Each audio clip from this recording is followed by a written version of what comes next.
Hey guys, how is it going? It's Alexander Williamson here with the secret history living inside your aquarium.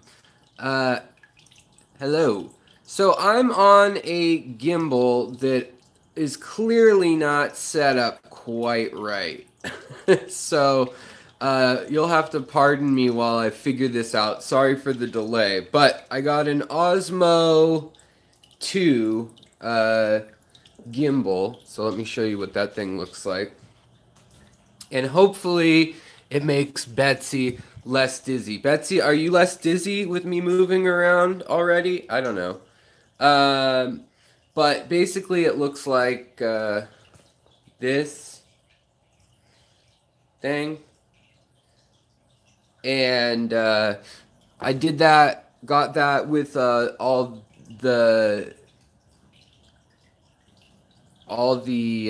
it's just a little too fast. I did that with the money that we got from super chats, when we were joking about it in the past and things like that. So I hope it works out. I'm still learning to play with it and like level it and all this stuff. My phone is actually like a size too big for it. So I'm supposed to have a lens on the phone, and then that'll be the counterweight, I guess. Like that's factored in. But we'll play with it for a bit tonight. If it's annoying or whatever, I'll just pull it off there. But let's see. Let's check out the fish. Okay, so in theory, the fish, it's supposed to, hold a more stable look at the fish. I can move around more and still check out the fish. Now, the downside to this thing so far, is that better, Betsy? The downside to this thing so far is that it does not allow... Okay, good. Well, if it makes people less dizzy, then that's great. But the downside to it so far is that I can't do the modes that it likes to do. Let's see here. Let me try it once and see if anything happens. Oh wait, maybe I can. Where it lets me lock onto an object and stuff like that. Yeah. So in any case, I think this will work out. Like, it looks like it's allowing me to pretty smoothly move things around. But it's good to see everybody in here. Sorry for the delay. The delay was getting the app of the gimbal to work. So real quick, I am sorry to announce that I don't have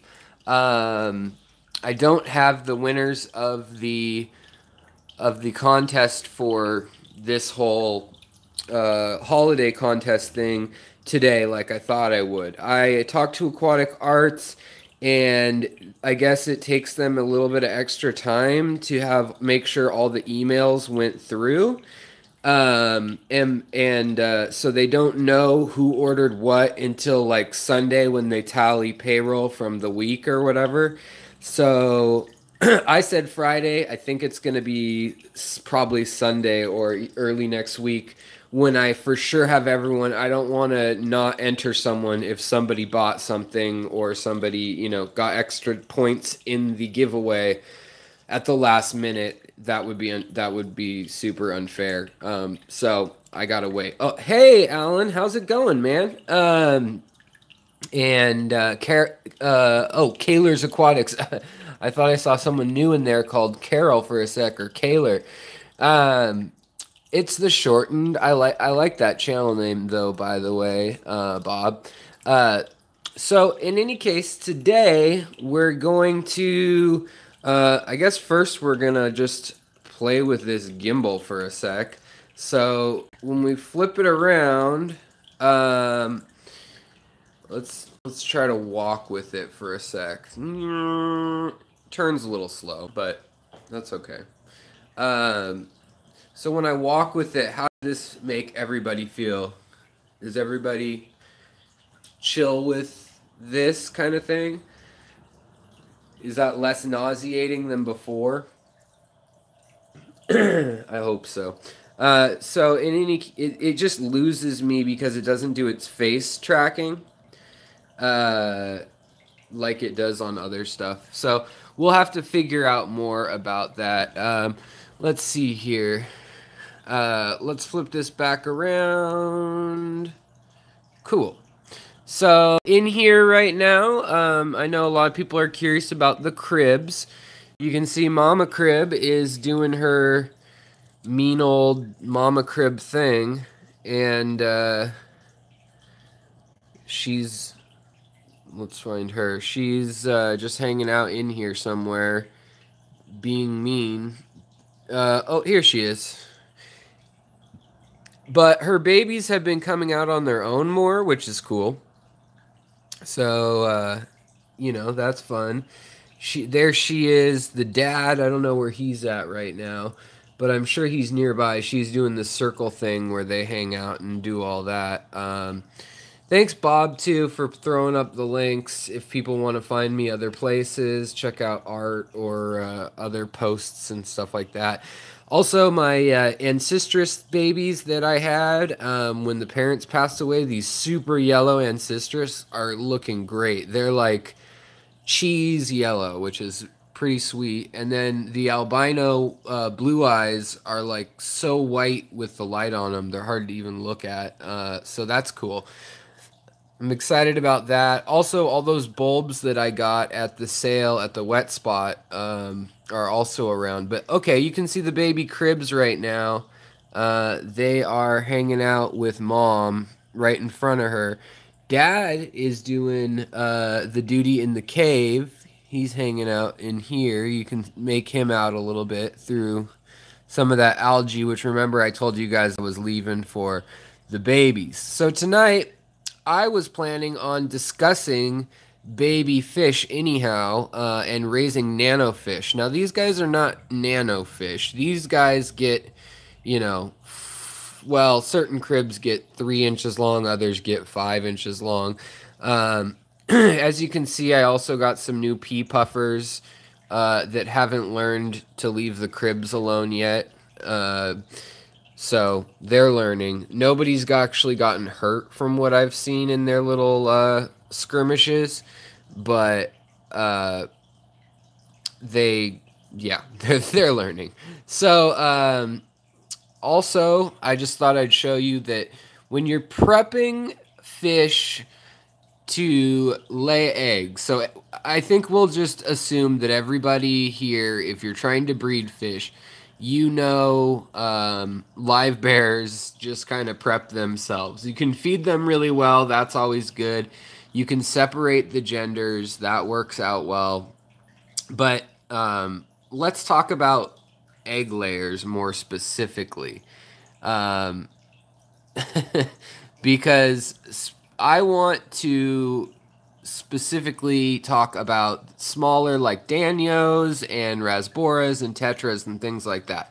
A lot of people don't raise these little fish, and one, it might be because they are inexpensive at the store. Like this guy, this fire danio, I think is beautiful. Tetra Keeper has a question. Let's see here. Can I keep pea puffers with panda guppies? I know you have them with endlers, but how about panda guppies? I would say no on that one, honestly. Especially if they're Dumbo panda guppies, because if they have any long tails, if you notice, everyone in this tank, no one has long tails. Everybody has pretty short tails, close to the body, and when they do have long tails, see that ones, they get nipped off at the base. So I would say any long tail endlers or guppies, don't put them with one fast danios. Like a zebra danio could be pushing it, or with little puffers, because even this little teeny baby puffer right here, watch him, He is, for some reason, trying to stake claim to his territory, and he will chase away this little teeny puffer who came in kind of emaciated. I'm trying to fatten him up. Something else really interesting. Oh, they just went after each other. Two puffers just went after each other.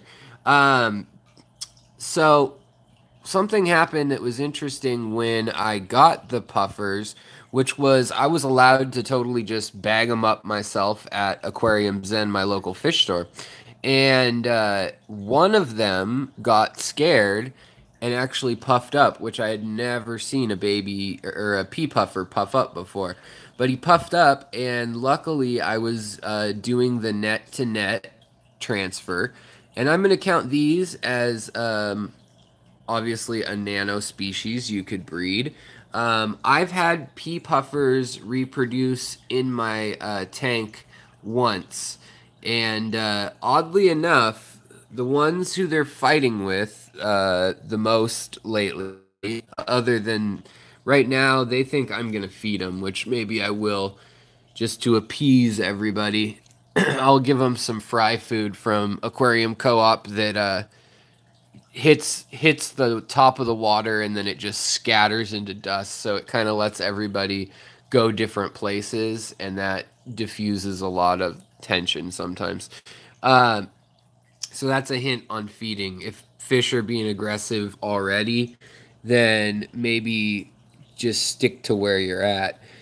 So this pea puffer here is the biggest one I have in the tank right now, and he's also got the best color. He's all obviously the alpha male, and he puffed up when I put him into the bag, and so he turned like a really bright yellow color and looked completely round, like as round as he was long, and I had to transfer him into from the net underwater into the bag, which was also underwater, without bringing him into the air. Because if their bladder, their little expanding bladder, fills with air, it can be a major problem. They can actually die, or not have it deflate, and then you have to do basically a little. You have to kind of burp them or do a little surgery. So.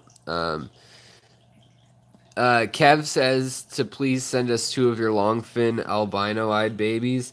Well, I would, and maybe I will, but I only have 7, I think, total in all the tanks, so I'm probably gonna wait, honestly, until they grow up a little more and they're sexable, because remember I lost the parents of both the yellow and the albino.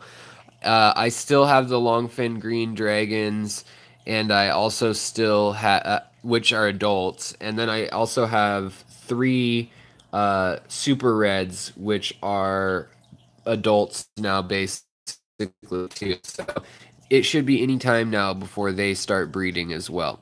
But talking about nanofish, I wanted to talk specifically about egg layers. As I was saying, we're going to go downstairs and check out the nanofish that I just have, that I just had spawn, and I can show you guys kind of the method that I use this time and methods in the future. But I've taken to doing something in these tanks, and I think it's something you all should give a try if you haven't. Basically, what you do is you just take a mop, like a spawning mop, if you guys all know what that is. Come on, Gimbal, don't fail me now. Okay, there we go. And Ginger Graves, hello, you made it. So you take a spawning mop and you just throw it in the corner of your tank. And so I'll put it in a community tank, and then you fatten up your fish for like a 2-week period. You want to feed them protein, like maybe 3 to 4 days a week. Give them lots of protein. You don't want to give them too much. Like if you feed them bloodworms every day, they're going to get backed up and have problems. But like this gal right here needs to lay eggs. So she will lay eggs one way or the other if I give her a mop or not. But she's shy around all these other fish to do it because obviously they're going to eat it. So sometimes if I give her a really dense mop, she'll lay eggs in that. Even in this crowded community, for some reason, a synthetic mop they seem to like more than the natural stuff. Also, you can see the cribs. She's fighting off everyone so that her babies can graze down in this area. And they blend into that rock so well now. It's like they've grown up to be peppered colored, little potbelly peppers. But so I was talking about raising pea puffers, and the pea puffers that I've had breed in my tanks were an accidental breed. I was just keeping the tank at about 80 degrees, and so a little on the warmer side. And I did a water change that was a little bit cooler, not a ton. I think it maybe brought the whole temperature down about 5 degrees. And basically, I got rid of some of the plants and stuff in there that had algae on them. And I just replanted a bunch of rotala down here from from one of the other tanks. So there was lots of bushy areas for them to kind of hide and weave in and out of. And they laid eggs right after my cribs laid eggs. And so not this batch of cribs, but the one before it. Here you can see the father crib cruising around too. And then the mother right here. So the babies are in between them somewhere. We'll split the difference and you'll find the babies. But basically the baby, which was cool, the baby pufferfish ended up hanging out with the baby cribs. So right here are all the baby cribs being left alone, which really surprises me. That is a shocker to me that they are being left alone. Let's see if we can get a look at them. So yeah, here are the baby cribs. You can see they've gotten a lot bigger and they have a lot more color. And that's an endler right there. Maybe I scared them off. I scared them off with the gimbal. They'll come back as soon as I back out. But they're pot-bellied. So the little baby cribs are super pot-bellied. So you can see them back in there, right there. There's some. But when they're young, they have a yolk sac in their belly, and they're kind of this like spotted, striped, a mix between striped and spotted color. There's one right there. And the puffer fry actually hung out with them, and the cribs literally fought off the puffer parents still, while the babies were being taken care of with their own. Now, out of that, sad to say, only one puffer survived that, and it was a very odd thing that I did not expect or try. So that's going to be, I think if you plant enough stuff in your tanks and you have enough biodiversity in your tanks, you're going to get results that surprise you a lot of times. And it's all about creating habitats, and that's the first type of breeding I'm going to talk about, and that I am talking about, is just the accidental going on in your tank nano breeding. And it happens a lot more than you would think. Oftentimes, things like Corydoras, you'll find lay eggs on the glass, and you'll find them like in a string here. And that's a matter of, you want to pull them out of the tank. You just want to pull them out of the tank and get them back to safety in some sort of little egg keeper or another tank even.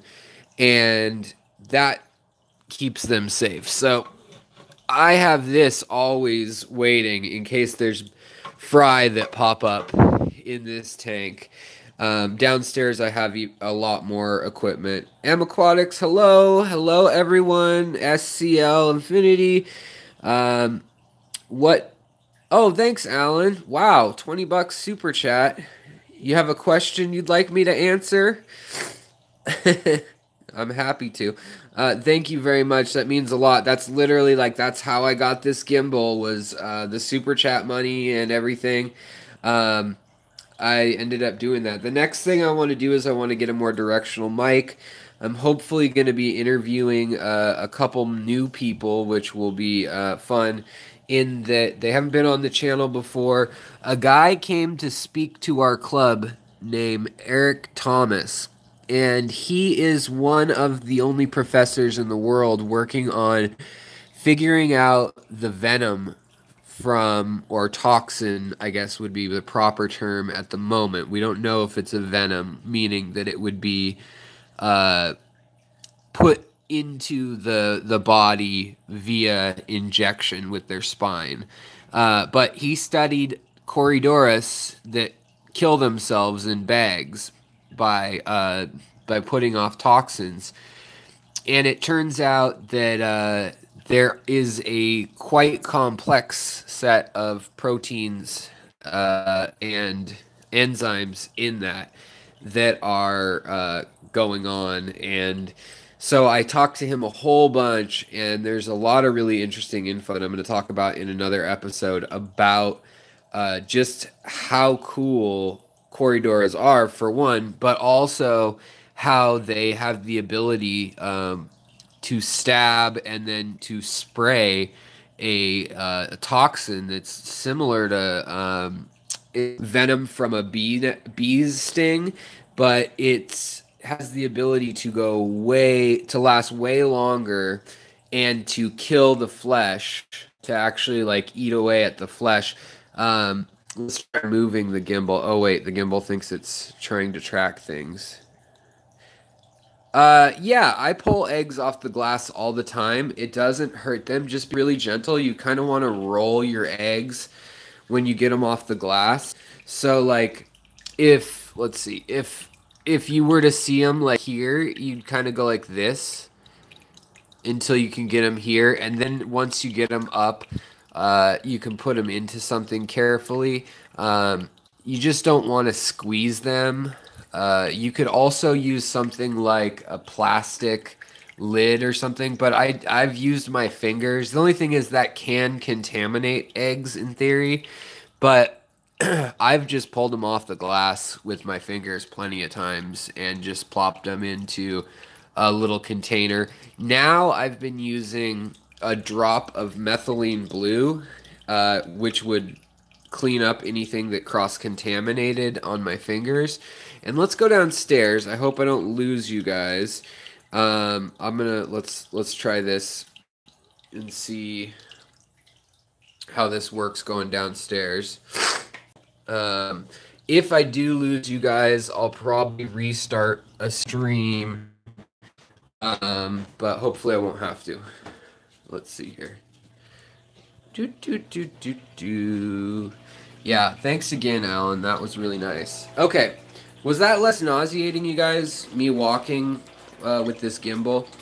Is that working better for y'all?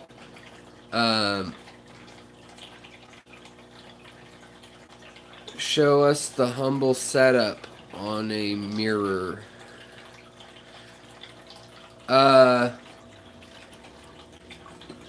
Oh, what? I'm confused. Alright, let's see. Oh, the gimbal! Got it. Yeah, here. Whoa. If I don't break space and time. So, the gimbal. Ooh. Wait. Ooh. Let's turn on a hall light. So, it's got like a joystick button. And let's see, it can't go much farther that way, but it's got a joystick button, and then it's got, apparently it's really hard to show the controls. Let's see. It's like it doesn't want to see itself.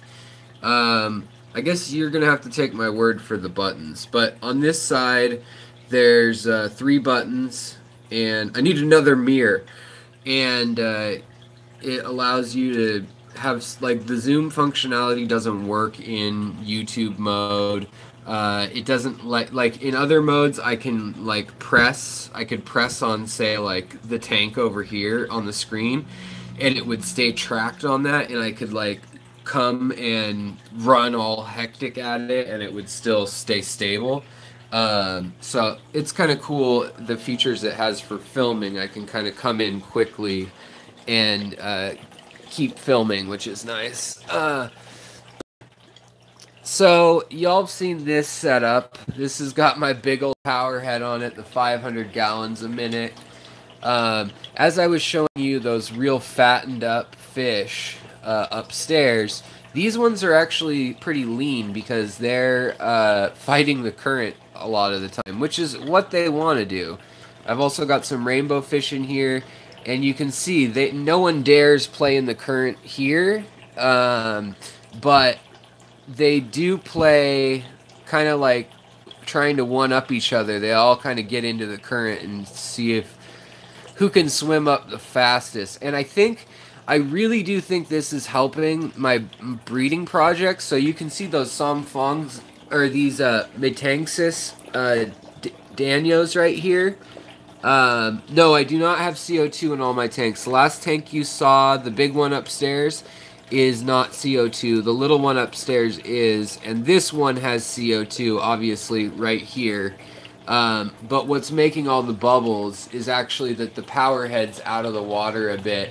I leave the tank level down a bit because right now I've got rainbow fish, and since I introduced my pseudomagills to this tank and put a power head on it, they have been jumping like crazy. They will swim in this current and they'll try to get up ahead of it like it's a waterfall or something, and they just swim and they jump. And so while they're loving it, and it's gotten some really cool reactions that I had not seen them do before, it was kind of cool to see that.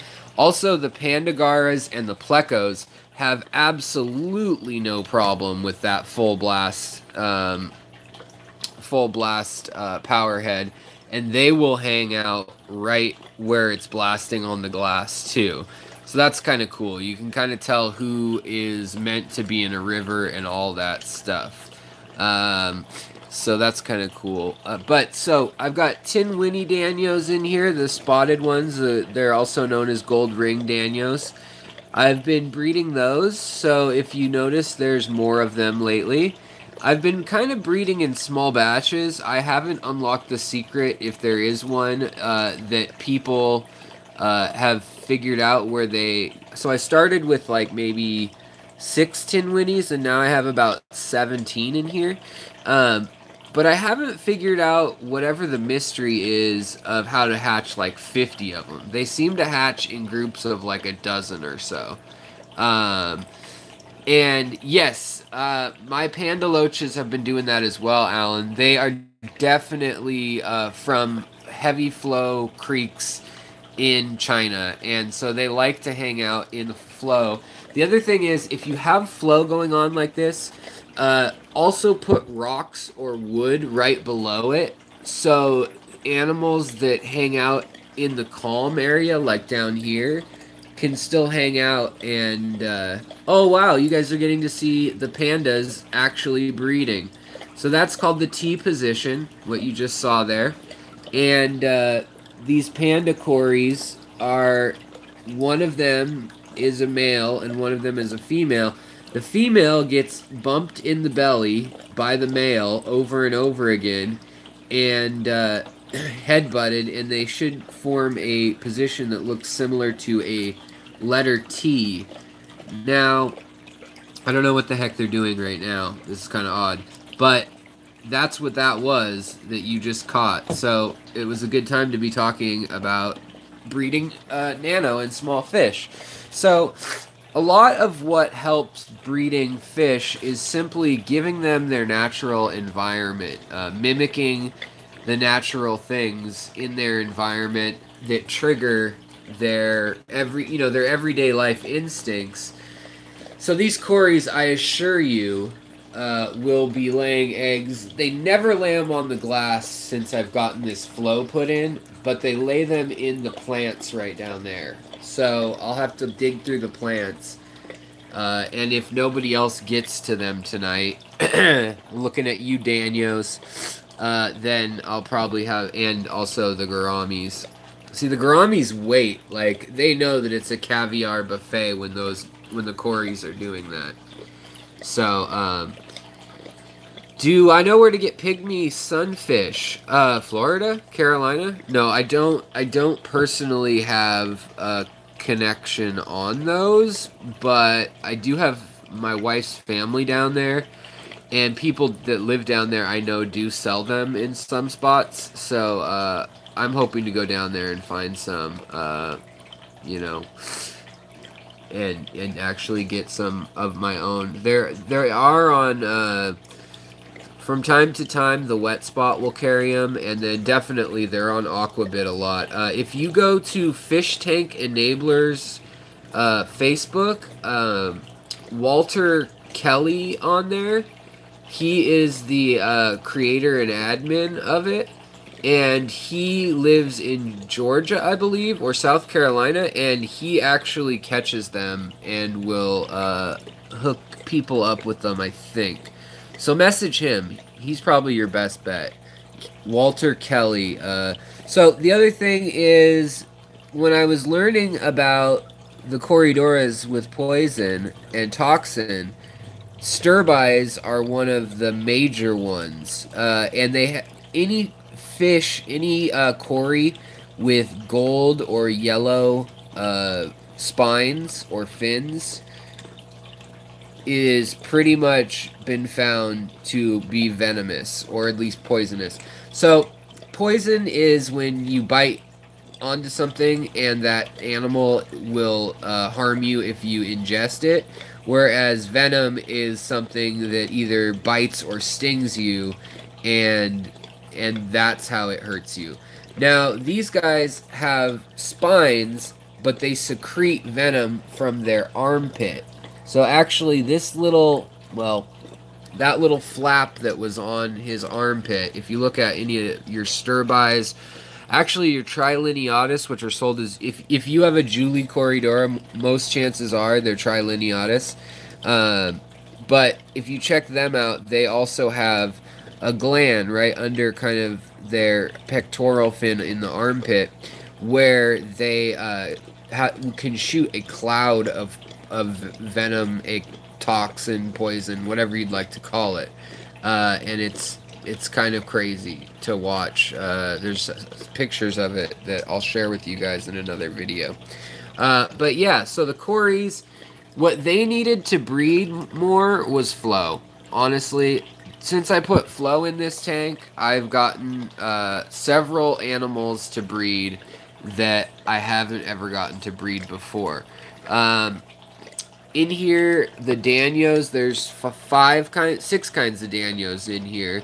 And the tin winnies are the gold rings. They're literally just spawning in here. I don't have to do anything. I just gave them lots of this fine leaf stuff, lots of flow. And what they do is they go right below the flow. So like right on the other side of the flow. And they just lay low and lay their eggs like up here would be a perfect spot, right where the leaves are calm. They just lay their eggs right there, and it's just a matter of them not getting eaten. So you were asking Betsy about what I use to get them not to be eaten.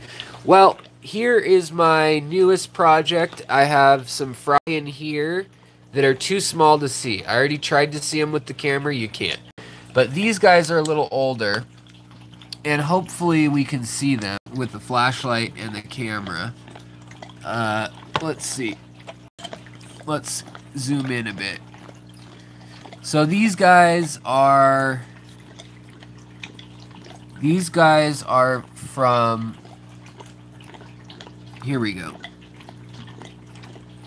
So there's a lot of detritus in the tank right now, but I'm afraid to clean the tank in that I would suck up these little fish, unfortunately. But you can see there you go. You can make out that those are little fish. So there's probably, if I zoom back out, all I did to set up this little tank here was I took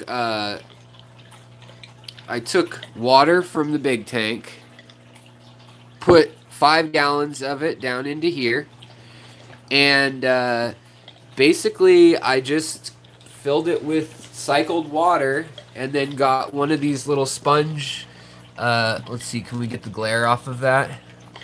If you guys haven't seen these before, little sponge filters with the little periscope that guides flow and bubbles. And then I just decide by either pinching or using just a little flow meter, all coming from a 4-prong air pump. And that thing was 27 bucks. But in here, you can see with the flashlight on them, the fry hanging out. Some are really teeny. Yeah, totally Tetra Keeper. With your shrimp, I don't like gravel vac with my shrimp when they're real young. Like if there's a bunch of newborn babies, I hold off. Or I'll do it into a clean bucket very slowly with like the 5 to 10 gallon gravel vac. But yeah, so this setup, all I have is some oak leaves and maple leaves, and they're just hanging out in there, and then some moss, just an assortment of moss that I've pulled out of tanks.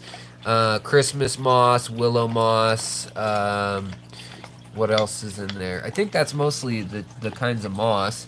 And then up here, we have the parents, and they already laid eggs. And this is Jake's Takes. All right, man, you take it easy. Thanks for joining us. So up in here, we have a whole other set, and I love this thing. It came, I got several sizes, and it's by Marina, and it's on Amazon. And as you can see here, 20 centimeters, 10.2 inches. This is the bigger size. But basically, it has an input here that's just air actuated, and then it just makes this basically a big hang off the back filter, and this spills out. I want to warn you though that it doesn't have enough flow for certain fish. So for these little guys, it does. These are the rare Somfongzi Rasboras, and these are those little golden guys from upstairs. And what I did was I fed them bloodworms, and I fed them like cut up bloodworms, and then I fed them a lot of vinegar eels, and also a little bit of, what's it called, spirulina. And basically the female, with all these little teeny fish, it can be difficult to tell gender. There's not always a telltale sign. So what you usually do is let me pinch off this air for a sec so we can look down in there. What you usually do is you look down at their body and you see who's the fattest. And right now they're all skinny, and that's because they laid eggs. So yeah, they laid eggs. Fish Tropic, what's up? So right now all they need is moss, and then this thing came with a grate that lets them hang out and do their thing and drop the eggs under here. But for this tank, I just had the Somfongzi Rasboras, and I also tin winnies over here. I'm trying it just to see if I can get like 50. M Aquatics, gotta stay late to catch your streams in Norway. I will do some early streams or super late my time. Don't worry, I'll switch it up a little bit, and then I'm gonna get a schedule going soon. So in any case, this moss, these are leaves from just by my house. What I do is, for little fish, it looks like the glasses are in there. Let's chat for a minute. So, little fish, I always get confused right now because the controls are reversed. Like the button goes the other way when we're this way. But little fish, pay attention to their pH and their TDS requirements. Other than that, try to think like the fish. And I know this sounds kind of odd, but just think like the fish. Look up where the fish is from. Look up pictures of what that water looks like. Is it a river? Is it a rough river? Is it a river flowing like my tank right over here that's just, 20 miles an hour or, whatever, 30 kilometers an hour? Or is it a nice gentle stream? Does it have a gravel bed? Does it have sand? Are there plants even? A lot of times Corydoras live in areas without plants, so that's why they tend to lay on glass or slate because it feels like stone. Or they'll bury them in the sand and you won't see them until they hatch. That's where Corydoras, most of them, tend to lay their eggs. But basically, in these little tanks, for really small fish, for the Rasboras, for the tetras, for pencil fish, things like that, I just match their pH, their temperature, and I give them something to spawn on. And basically, in here, I've just given them a mop more than anything, because they didn't need tannins or anything. And what I do is I use this turkey baster, and I grab water out of established tanks because they have all sorts of little... By the way, there's one of the red plecos. Let's see if we can see him. Come on. I don't know how well you guys can see that. In any case. But basically, I will put water from my shrimp tanks. Shrimp tanks are going to be the best. If you're going to be raising little fish, you need a source of infusoria. And infusoria, thanks Bob. Infusoria, let's get this off. This is the bigger sized version of that hang off the side fry catcher or fish catcher. This is my shrimp tank. And if you look here, these are little teeny critters. If you look under the microscope, which I'm going to do an episode of soon, the next thing I'm going to buy with money from the channel is a microscope that hooks up to this camera live. So in here you can see I got little white little floaty bugs, right? And so I'm going to take that and I'm going to put that... Whoa, I know that's dizzy. Sorry, guys. And I'm going to put that into the tank with the babies. I'm going to give some to the adults because they like to eat and hunt too, and that sparks that hunting behavior. You can actually see them do it right away. Watch. They'll start jerking and jiving around right away, eating those little bugs. See them go? And so those are the Somfongzi Rasboras that are so rare. They were down to 3 in the world in Germany, and somebody found them in a shipment after they are thought to be extinct for 30 years outside of Bangkok. They thought the sewer outflow and chemicals outside of Bangkok had killed them, and somebody got an order of lamb chop Rasboras in Germany in 2006, and there were 3 just like this, and they managed to breed them. And I can tell you that this is the male here. He's got the most color. The one who's hiding. The females, though, looked like they had swallowed a BB or a pea, like a pearl, and their bellies were really fat. This one still has a bit of a belly here, the lower one, but the upper one does not have a belly anymore, so I know that they laid eggs. Even though they're so small, I can't see them. So that's why I'm putting... Let me zoom back out. That's why I'm putting... infusoria into the tanks. Thank you, Alan. That is too kind of you.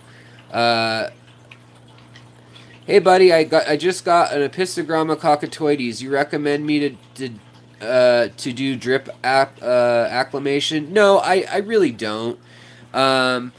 Honestly, most fish don't need it, as long as you're not changing temperatures a ton or they've been in shipping.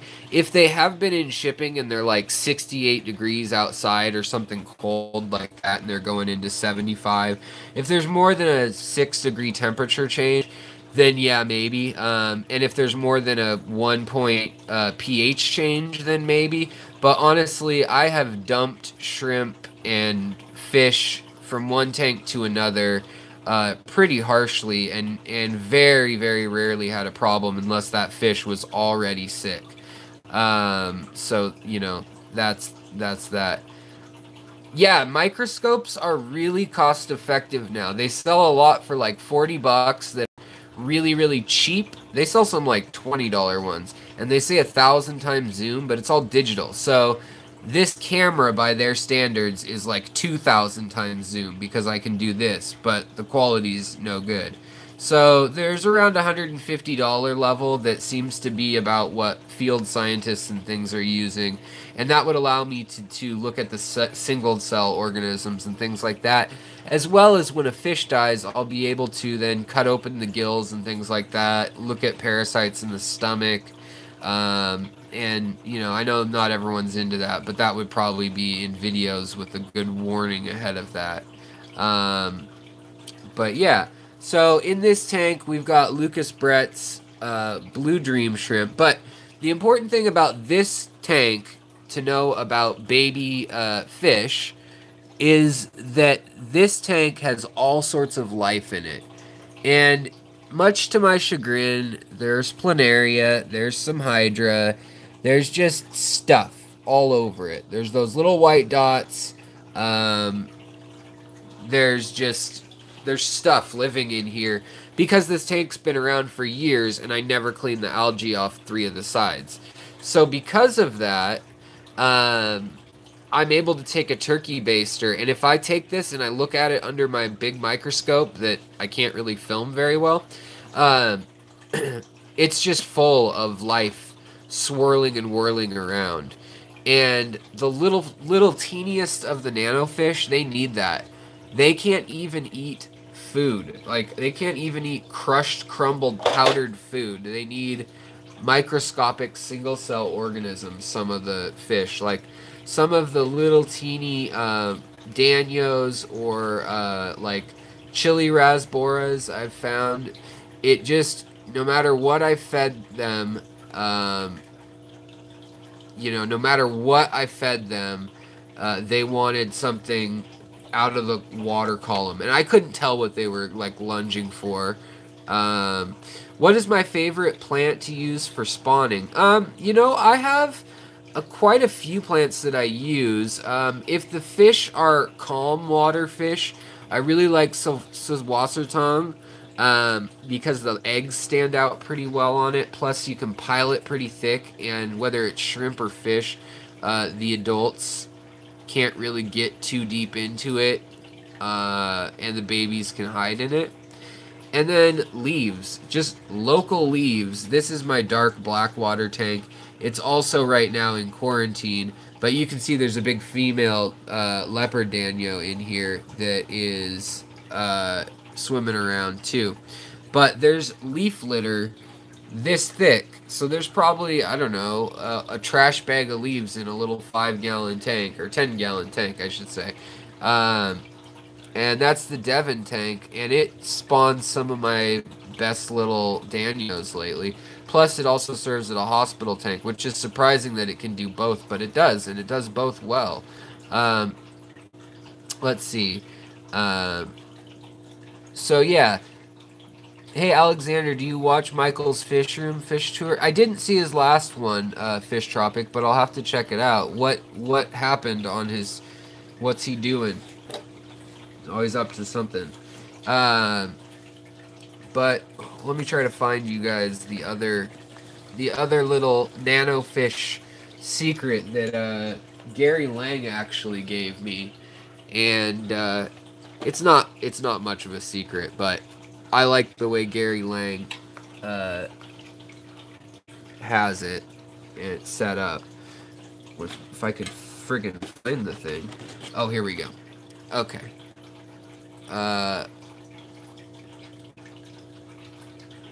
So Gary Lang, I buy some eggs off of him, of those RU2s that are swimming in the big river tank behind us that we were looking at. And he puts this in my hand. And he goes, "This'll really get you going." And I look at it and I'm like, what is that? Sorry, my fingernails are dirty, but I was just working in the tank. And these are golden pearls. So I've seen golden pearls before. I just think it's hilarious that Gary Lang puts them in these little like Coke vials or whatever. It's just kind of funny. But this is enough for a lot of little teeny fish. And basically, this is the next step if you're raising nano fish and you don't have infusoria. So really quick, let me tell you also what infusoria is. So infusoria, you can take lettuce or cabbage or some sort of leafy green, and basically you take that and you take that and you put it in water. You can boil it. Broccoli works really well too. And then you just let it sit in some fish tank water afterwards. After the enzymes have been warmed up, so it's like kind of digested food almost. And you just let it sit for weeks and get gross, basically. And in that will be plankton and other sorts of single-cell organisms that fish adore. Now these are the leopard or Lucas Brett's leopard / tiger endlers. Obviously the light's washing them out really bad right now, but we've got it down to a key few couples that I like. Also, if Betsy's still watching, see this size of the white gals that are the long tail, blue eye, and citrus. Some have not grown much. They've grown super slow if I've kept them in the tank they were born in. And I think there's something to be said, like that would be the type that I could probably hook you up with. There's something to be said. One, I think nature oftentimes will stagger different fish to grow at different times, just out of caution, so that they never all get wiped out by a drought or something. But in here I've also got Corydoras trilineatus, which everyone calls Julie Corydoras, and they're not. Here, I'll show you around the side here. So these guys, if you've seen these guys, if they have a maze pattern on their head and not dots everywhere, if they have lines on their side of their armpit and a maze on their face and head, that's trilineatus. And I love trilineatus. Those are my favorite, one of my favorite probably, along with the Sturbai Corydoras. They're one of my favorites, but everyone sells these as Julii Corydoras. I've seen it at Aquarium Co-op. I've seen it at Aquarium Zen. Everyone does it, and they're trilineatus, as in 3 lines. Can you see why they would have that name? Whereas true Julii left the trade for some time, and now they are back. I have seen them, but tend to be $10 to $15 a fish when I see the real ones, and they have spots. They have spots all over. They do not have those lines like that. And in this tank right now, I have 3 baby Corys, and in this tank, I wanted to stop having to pull eggs off the glass. So what did I do? I made a big friggin' mess. You can see how many endlers are in here too. But I just got some wood. Am I live still? Here, let me try to get better coverage. La la la la la. Can you see me? Can you guys see me? Okay. Alright. Father, can you hear me? I also just thought of, this is how you can see the controls of the gimbal. Right there. These are the controls. If you can make that out.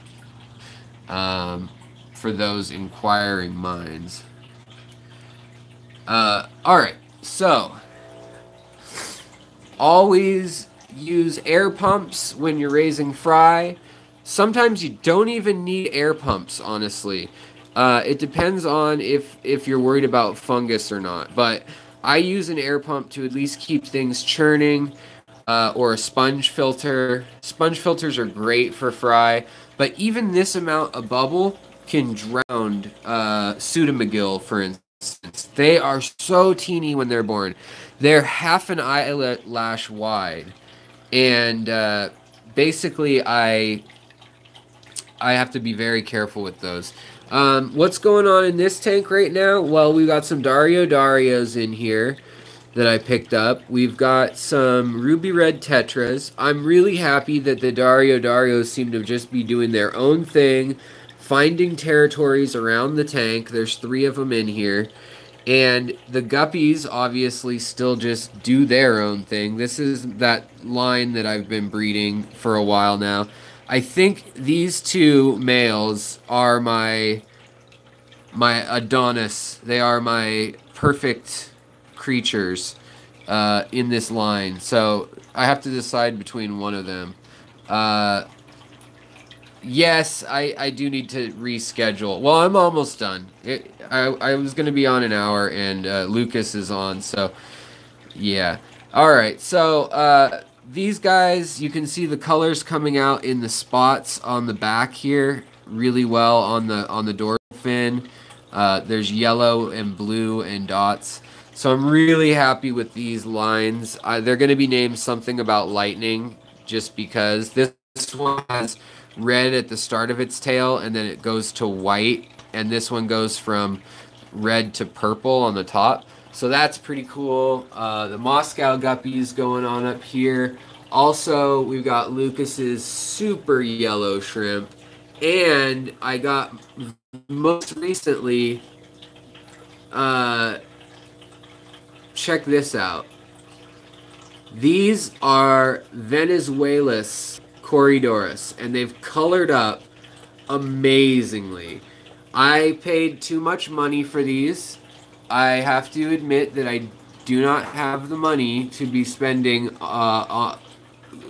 so wantonly. This is a female. So when you see Corydoras and you see that they look like a little potato teeter-totter, that's going to tell you almost for sure they're a female when they've got a belly like that. Not always, but if you haven't been overfeeding them, that's what that indicates. So this tank is another tank set up for shrimp breeding. It's set up for the blue Hawaiian Moscow Guppies and just random plants like Anubias and bulb plants that I'm growing in here. And then these Venezuelan Corydoras that is incredible that I got from. This is still a young baby, and can you check out that tail? Oh, Bob, thank you so much for the super chat. I really appreciate that. I really do. Arizona Gardens has a version of these online. But check out that blue reflection by the cheek. And then it's kind of a grayish blue or purplish gray on the side. And then it's a rusty red, like a really, really bright rusty red. Especially if I move the light right. Well, they're a little bit shy because they're new to this tank as of 2 days ago. But these Corys are just, let's see if we can spy on the colony coming around this side. I don't know where they are. There's one. I think they're hiding under the moss and stuff, which is fine. But these Corys come from slower moving water. And oh, thank you, Ginger. I really appreciate that. How's your tank working out that you were having trouble with? It didn't sound like I could help much from the point of when you contacted me. But, yeah. So, in any case, thank you guys. Thank you, everyone, for the super chats tonight. That's really helpful. It also encourages me, like, especially now that I got this gimbal, I'm like, okay, what else can I improve? I'm gonna start editing more and stuff like that is the hope.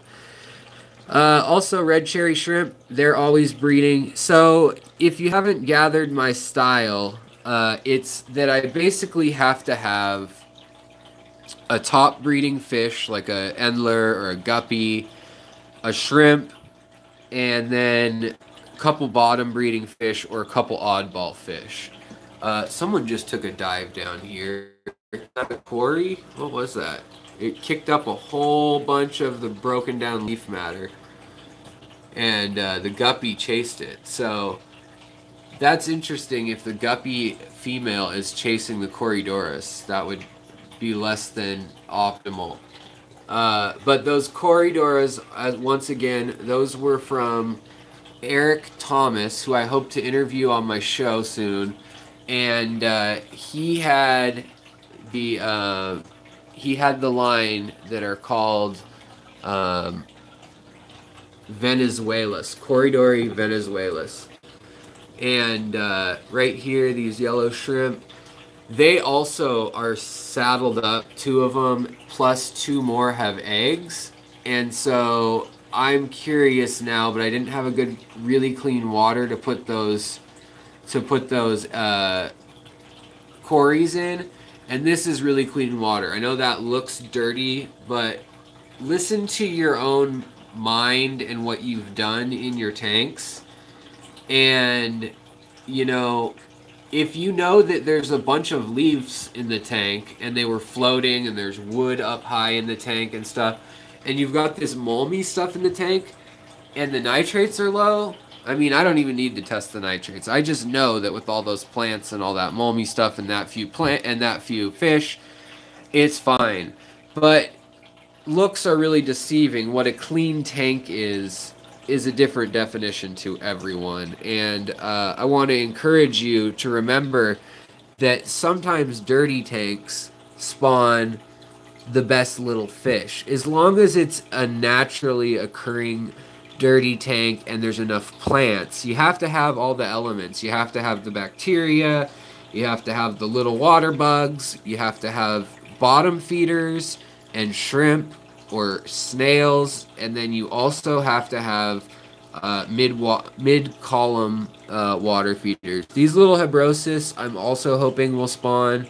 They've spawned a couple times on the glass only to eat them immediately. They're supposed to be the easiest ones to spawn, but you know, my luck, I can't get them to spawn for some reason. But they are, Corydora Hebrosis are adorable to me, and they're my favorite of the small Corydoras. That's just a suction cup that fell in. There's nothing magical going on there. But yeah, so I was gonna say, last thing I was gonna talk about on this tank is I switch up where the flow's coming from. Sometimes I put it in that corner. It just kind of depends on my mood. And there's 2 75-gallon filters. I'm gonna turn the CO2 off as we get near the end. The only thing I'm worried about is since I started the flow, I'm getting algae. So that's interesting to me that this tank was pristine, no algae. I start flow, and I'm getting some algae that tends to grow in faster paced water. So I'm curious if I turn that off, if it'll just right itself, so to speak. Time will tell. But yeah, so as you can see, I have these breeders, and then these guys breeding, and I'm gonna use that other longer Marina filter. Here's the brand if you guys want to buy it on eBay or on Amazon. This thing was cheap. It was like $8 with Prime free shipping, and it has like 3 or 4 spots where you can interlock it, and you can put like a male here and 3 females here, or fry all over here and just 1 adult, whatever you want to do with it. A couple different species, that kind of thing. But I highly recommend that. I recommend going out this time of year if it's not too late where you're at, getting leaves, saving them up. drying them out. Here's one of those Triliniatus again. I was trying to show you the baby Triliniatus that are in here because they're stinking adorable. They look just like the adults, but they're teeny tiny. And let's see here. Yeah, those boxes are super handy. I mean, even if you're not raising fry, you can use them as a quarantine tank. You can use them as a shrimp breeding tank. Like, they're big enough that if you put substrate on the bottom, you can breed out a shrimp, or at least let a female shrimp hatch in there at the very least. Alright, well, this tank, obviously I don't aquascape because I pull too many guppies and things out of here to sell, or endlers, I should say, and ancestris. So right now there's no adult ancestris in here. All my adult ancestris are either upstairs in the big tank or back in that tank behind me. Now the next one I'm really curious about is if that little Batis that you just saw there, the Scarlet Batis, is going. Please answer. Could I have some false Julias instead of the Hebrosis with the pea puffer? Let's see here. In a 15-gallon, I probably wouldn't in a 15-gallon because they're going to be fighting for territory. I just probably wouldn't put any fish that's bulky in there. But, I mean, you can always, if you have other tanks, always feel free to try it. As long as you know your fish isn't going to get shredded instantly. And they're not. They're going to get their fins picked on and you'll know what's going on. Then you can pull them out. But, you could...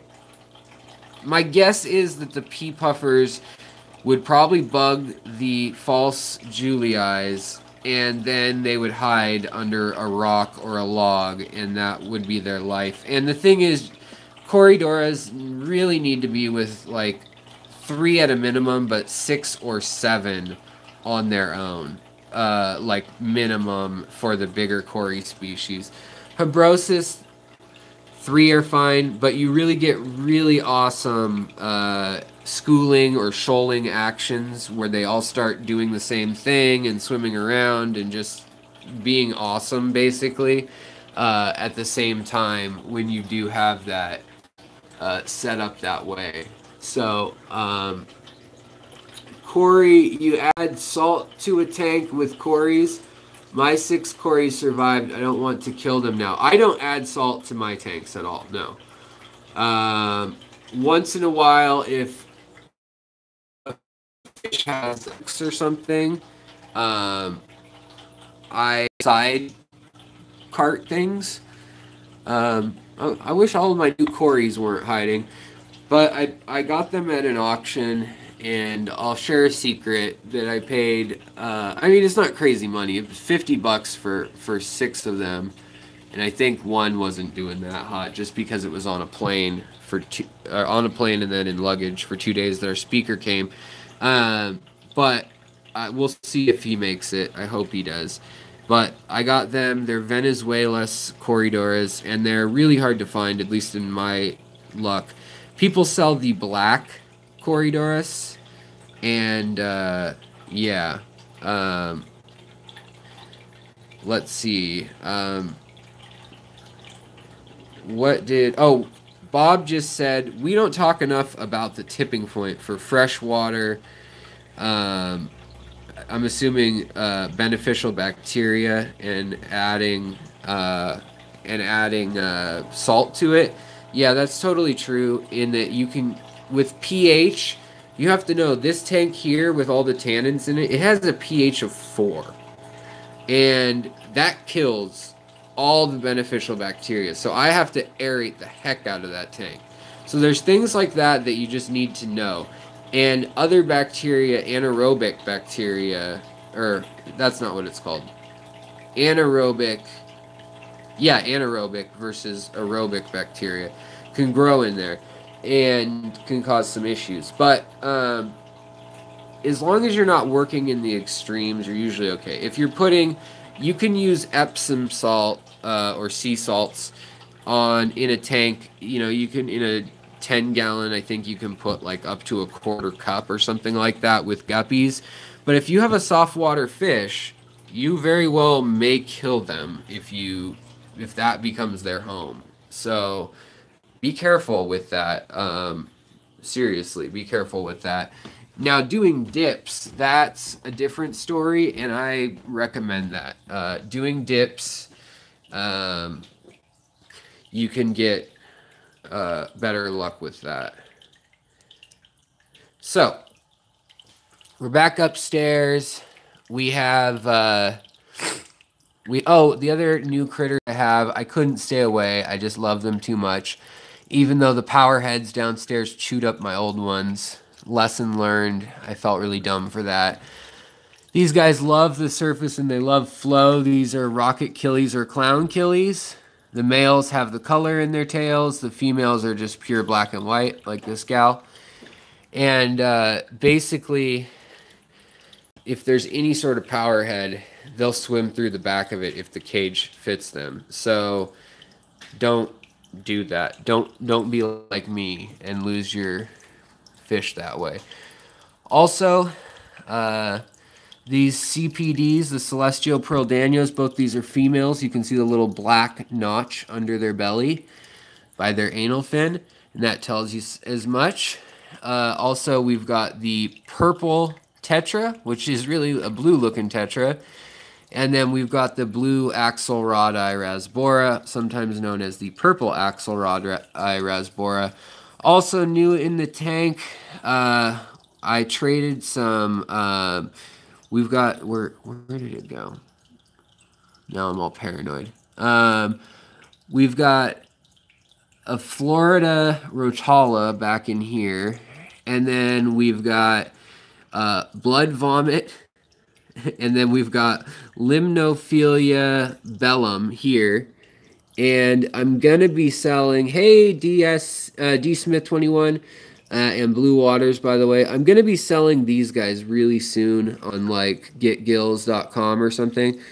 Also, this is Kabamba furctata, this Kabamba that is pink and orange and peach and green. And that is a really cool Kabamba if you can get a hold of it. This is Rotala wallachia up here, which also I'm kind of playing off of. This tank's going to be entered into a competition at the beginning of next month. And so I need to clean up the algae that's still growing, but I've ignored the algae and just been hammering it with ferts and CO2 to really get this tank blooming and turning bright colors. But those little fish, the Somfongzi rasboras that I was breeding downstairs, this is what they look like under a good light. So that's what all those little fry were these. And they are, they're really cool fish. I highly recommend you check them out. They're really delicate. You can fit like 30 in a 15-gallon tank, no problem. This 17-gallon tank has over 40 or 50 fish in it. And since it's solid plants, essentially, it works out well. My wife just got home, which means my life just got home. You're on the gimbal for the first time, honey. Maybe. Hello, gimbal. Gimbal. Should we name the gimbal? Can we name it Grundle? Grundle the gimbal. Grundledorf the gimbal. Bob says hi, wife. Hi, Bob. Yeah, these, as I was saying, these little tetras that look like reed tetras or something. They are kind of less known about. The Wet Spot has them for really inexpensive, like $2.99 online. And if you sign up for their newsletter, I'm not at all affiliated with them, but I found this out last time I was in Oregon at their store. If you sign up for their newsletter online, you get free shipping on your first purchase over $30. So if you wanted to order 10 of these online from the Wet Spot Tropical Fish in Portland, Oregon, you could do that for, I think they're $2.99 a fish. But these Somfongzi rasboras were like $9.99 a piece because they have such a rare story behind them. I ended up buying 5 of them, or rather trading in fish for 5 of them. And then these axelrodi blue Rasboras. Everything except for these these tetras in here now is pretty much from Lake Inle. Oh, I guess the clown killies aren't either now. I messed that up by adding those. But we've got Culliloches, we've got CPDs, we've got orange nose Rasboras, Galaxy Rasbora, which is the celestial pearl. And then we've got Panda loaches, which are just north of Lake Inle in the region of Shan. And then we've got the Zingensis based shrimp. We've got Pandagaras and Rufagaras, and then we also have Phoenix tetras over here. And they're kind of shy and discolored right now. They want a water change. The water's pretty clean right now, but both they and the panda loaches want water with a TDS of like nothing. So, yeah. All right, you guys, thank you so much for the super chats. Wow, 7 years old, Bob, your first tank, and it's still up and running, and it hasn't collapsed. Yeah, I got you. That is impressive. Happy birthday to your tank. Speaking of, the 19th is my birthday. I was trying to think of something fun to do on the chat around that time, but I've yet to be original or think of anything fun. So, yeah. All right, you guys. Well, I'm going to sign off here, and I wanted to thank you again for watching, people for going back over my old videos. I've noticed a lot of you guys going back. I have like 300 videos now, and most of them, I won't say all, were put up with, content in mind. And it's changed and evolved, but some of them had quite a bit of content in them, like 30-minute ones on like why the Czech Republic has so many epistogrames and fish that come out of there, like special, unique ones that I researched pretty heavily and haven't been viewed that much. So there's some nuggets of gold back in there, and I'm working on reorganizing my playlists. Somebody asked if all my tanks were CO2, and this one has no CO2 whatsoever. It has literally garage door floodlights on it, and that is it.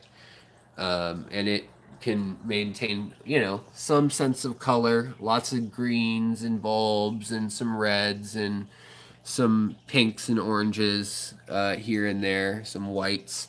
So yeah, stone can be can play a nice part along with wood in tanks. If you don't have CO2, if you can't get the bright colors, sometimes your stone and wood can play a nice contrast. Here, even the stone's turning green over the years. It's gone from red to brown to green as different types of algae take over. You can see there that pregnant leopard danio right there. She needs to go downstairs into one of those tanks with the male, and she'll probably have 100 babies. I don't know what I'd do with 100 leopard danios. I don't even know what to do with these leopard danios. They're just beautiful, but they're kind of bullies. And so they work because the cribs are bullies and the puffers are bullies. So I have 3 bullies, and the Siamese algae eater can be a jerk if he wants to be. So with all of them fighting, but not really fighting, it kind of is like the perfect amount of tension coming from every direction. So, all right, you guys, I got to sign off. And I hope you all have a wonderful night. Thank you so much for the super chats, you guys. Thank you for watching, for moderating, Betsy, and missing your dinner.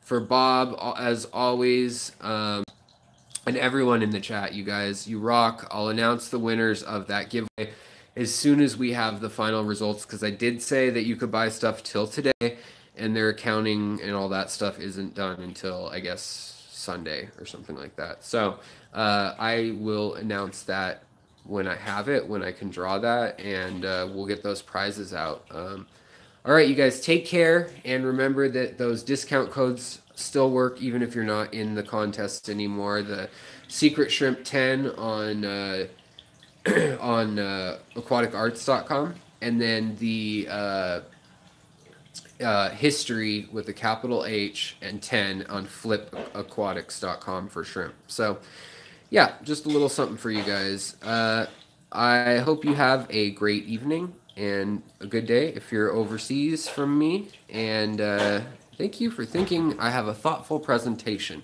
I kind of got a little scattered on talking about all the ways to breed babies. I'll come out with breed nano fish. I'll come out with a video with a little more detail.